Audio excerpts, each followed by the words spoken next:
In this video, I'm going to teach you how to use the quotient rule. I'm going to help you get better at calculus. If you're struggling with any topic in calculus, in the comments, tell me what you need help on and I will make that video. Feel free to give me like a specific problem or a specific topic. And if you like how I explain things, I'd love to make it for you. So I'll check the comments. I'm here to help you with the quotient rule.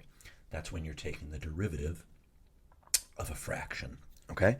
Now, this all looks very, very weird and odd, and I respect that, but I'll help it make sense. When you're taking the derivative of a fraction where the numerator and or the denominator, well, they're both functions of x, okay? Now, you might say, well, why did you use h and l? Well, lots of times, teachers will use u and v, but it's not as clear. I'm thinking of h for the numerator. I'm thinking of that as high, and that's a function of x, but I don't want to write h of x because it'll clutter your brain. I'm thinking of the denominator as L of x. I'm just writing as L for the lower. And I got rid of the of x because it's confusing. So I have the high and the low. So we have the numerator and the denominator that we're taking the derivative of that with respect to x. They are both functions of x, though. Okay? And this is how my teacher taught me, 20 some odd years ago. It's low, which is the denominator, d high. D high means the derivative of the numerator, minus high, that's the numerator, d low, the derivative of the denominator, all over low, aka low squared. That is the chain rule, folks. Again, low, d high, minus high, d low, all over low, aka low squared. Have that in your brain like a mnemonic. Low d high minus high d low, all over low. So make sure you start with the denominator as is, times the derivative of the numerator, minus the numerator times the derivative of the denominator, all over the denominator squared. So I'm going to show you through 3 examples like a foolproof way to be successful applying the quotient rule. You'll see my techniques. Okay, I'm going to go through these 3 examples. All right, let's get it. So we're taking a derivative here, and certainly the quotient rule is appropriate because we have numerator and denominator. They're both functions of x. So this is the best way to approach this problem. You know your answer is going to be a fraction, and what I would do is I would just write out low. I like to write the denominator first, aka the denominator squared. Low times low. Okay? And then I know it's going to be low d high minus high d low.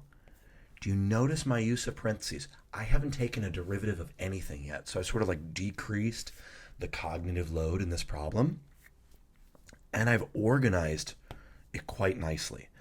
So again, I have low, I'll do the derivative of the high in a minute, minus high, I'll do the derivative of the low, and I already have low, aka low squared.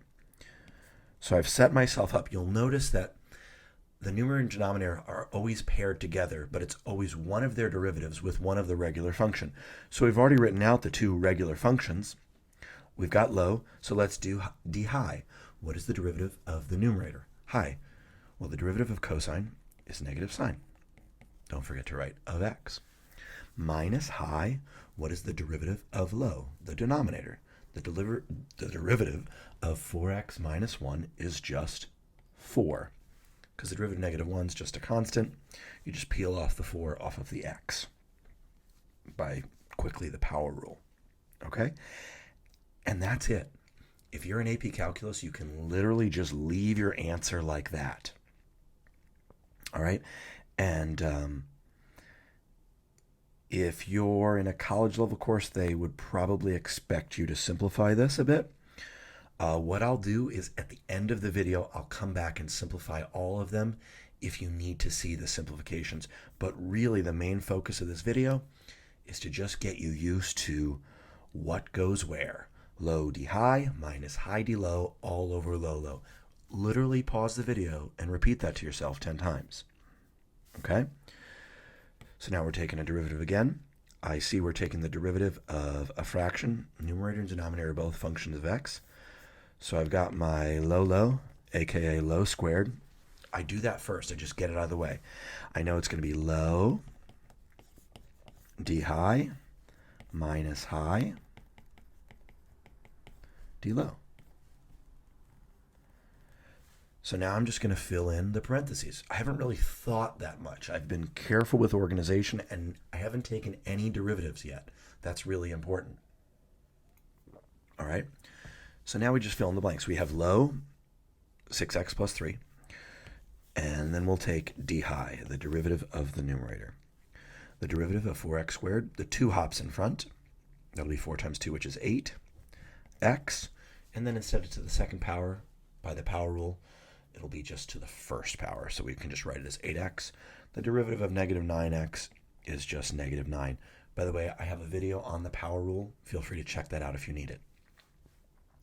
So we have low d high minus high, that's our numerator, d low, the derivative of the denominator. Okay, the derivative of 6x plus 3 is just 6.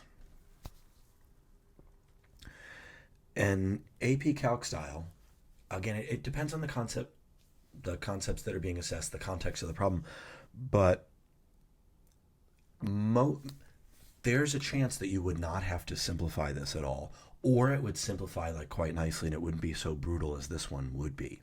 I will show the simplification at the end of this video if you need it, but again, the major focus is just for you to get down the process. Low d high minus high d low, all over low low. All right, last but not least, if you've watched any of my videos, you've noticed that I say that calculus rewards you for rewriting before you take the derivative. Rewrite the square root of x as x to the 1/2. Then you're going to be maximally successful when you apply the quotient rule. Okay, so we're taking the derivative of a fraction, numerator and denominator, both functions of x. Terrific. We've got low, aka low squared. Now you could write it like that, or you could write it like that. Both are the same thing. I'll show you more about that in the simplification portion at the end of the video. This is our last example. So we've got low sine x, d high, we'll do that in a minute, minus high, x to the 1/2, d low. We'll do that in a minute. So we have set ourselves up for success. We have low d high minus high d low all over low low. So now I've done low, which is sine x, so I just got to take the derivative of the other one, the numerator, d high. The derivative of x to the 1/2 is 1/2 x to the negative 1/2. So I had that exponent hop in front, and then I decreased a half by 1. That put us at negative 1/2. Minus high, d low. What is the derivative of sine x? The derivative of sine x is just straight cosine x, and it's positive. Just be careful on that, okay? And then we could simplify this, okay? So just to reiterate the major takeaways before we do simplification, all the quotient rule is the denominator, low, d high minus the derivative of the numerator. The denominator times the numerator minus the numerator high times the derivative of the denominator all over the denominator squared. And you'll notice that throughout the video, we wrote out low squared first. We used parentheses for organization. We just wrote out low and high, and then we finally took our derivatives, just to be as organized as possible and keep this as clear as possible. Now we'll begin the simplification portion of the video, which may be necessary in the context of the problem for AP Calc, but certainly for college, this would be unacceptably simplified. So now we got to distribute. We've got negative 4x sine x. Negative times a negative is a positive. 1 times sine x is sine x. And then we have minus 4 cos x. Typically, we'll put the coefficients in front. We also need to multiply the denominator out. In your mind, that's just the distributive property. Some of you may call it FOIL. You might use the box method. It's up to you. In the end, you should have the 4x being squared. You have negative 1 times 4x, 4 times negative 1, 4x times negative 1, and negative times a negative makes a positive 1. Okay? And then that looks pretty nice. All right? That looks pretty darn simplified. I mean, you can always just like keep shaping things if you feel like it. 1 minus 4x minus 4 cos x. Like, hey, you could do that if you're like, hey, 2 of the terms in the numerator are multiples of sine x, so we could factor that out. Sure, you could do that. Either one would be totally acceptable. Again, certain teachers like really care more about simplification. It really is kind of teacher specific. So here again, we're going to have to distribute out the denominator. First term squared is 36x squared. The inner and the outer, that'll be 18x and 18x, that's 36x. And the last is 9. Up top, we've got 48. That's 6 times 8. X times x is x squared. We got plus 24x minus 54x.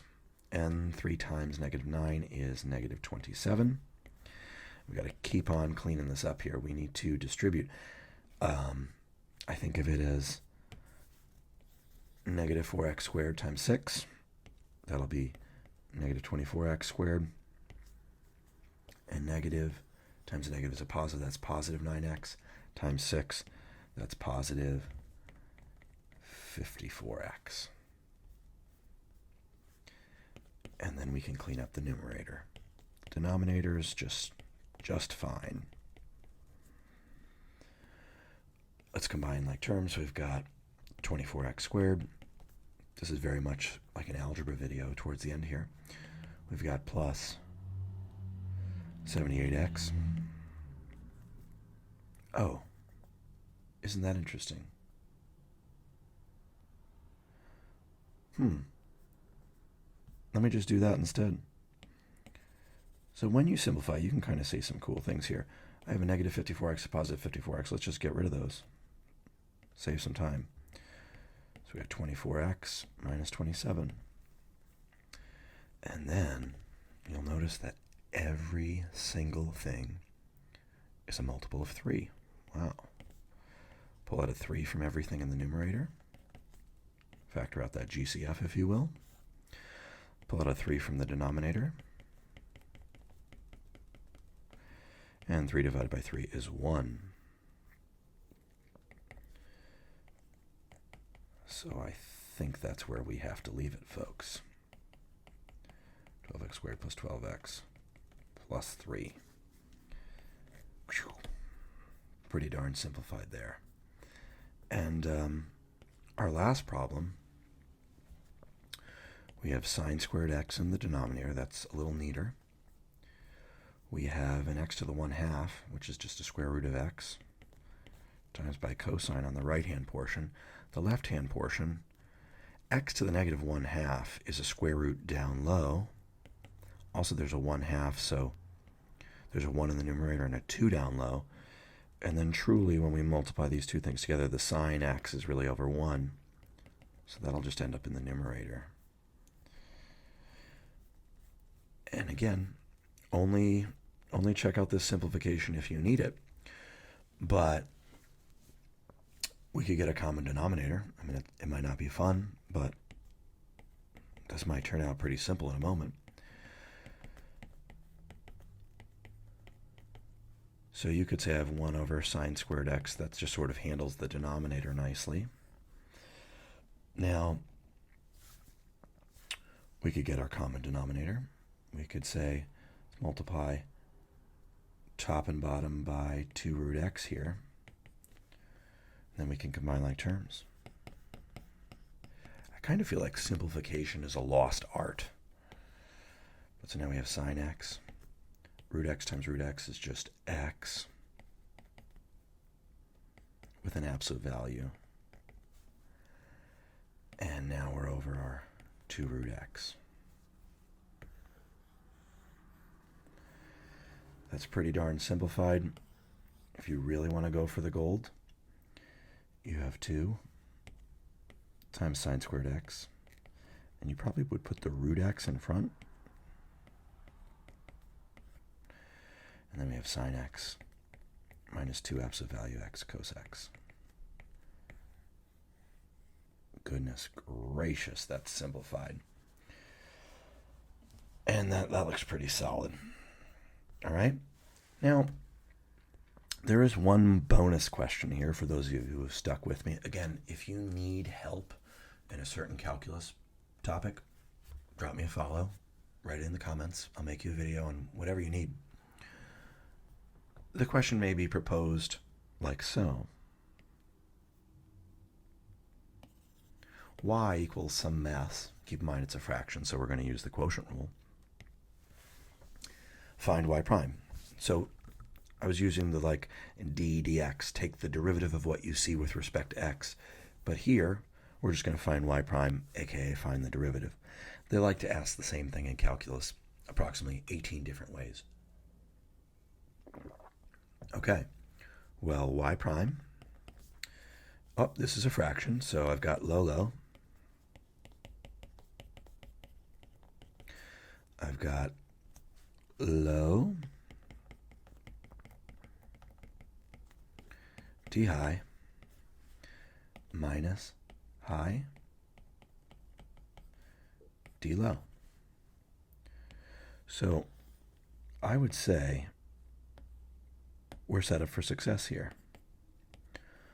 I really like whenever I'm tutoring or working with someone to begin, I always write it out like this, and students really tend to find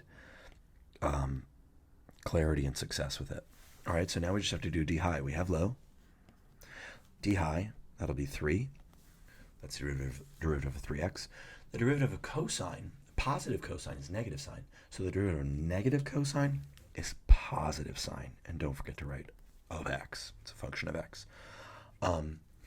For what it's worth, anytime you take the derivative of any sort of co-function, there is a negative incurred. And since there's a negative already in the problem, that's how we get the positive sine x. Negative times a negative is a positive. We got low d high minus high. And now all we have to do is do d low right here. All right? The derivative of 5x squared is 10x. The 2 hops in front, decrease by 1. And the derivative of tan x is secant squared x. I think one of the next videos I'll make is the derivative of trig functions. But also, again, drop me a follow, like, subscribe, tell me what you need, and I will make a video on it. Have a beautiful day. Thanks for watching. I'm the Math and Computer Science Tutor.